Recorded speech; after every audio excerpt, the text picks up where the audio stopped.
Қауіпсіз терезелер. Ата-аналар мен балаларға арналған. Терезелер кішкентай балаларға қауіп төндіреді. Сақ болыңыз. Москит сеткасына сенбеңіз, ол құлаудан қорғамайды. Жиһазды терезелердің жанына қоймаңыз. Балалар оған шығып, терезеден кездейсоқ құлап кетуі мүмкін.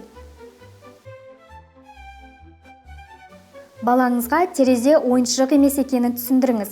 Ықтимал қауіп туралы айтыңыз. Баланы терезесі ашық бөлмеде тіпті аз уақытқа қараусыз қалдырмаңыз. Терезелер қауіпсіз болуы керек. Құлыптарды орнатып, балаларға терезенің жанында өзін қалай ұстау керектігін айтыңыз.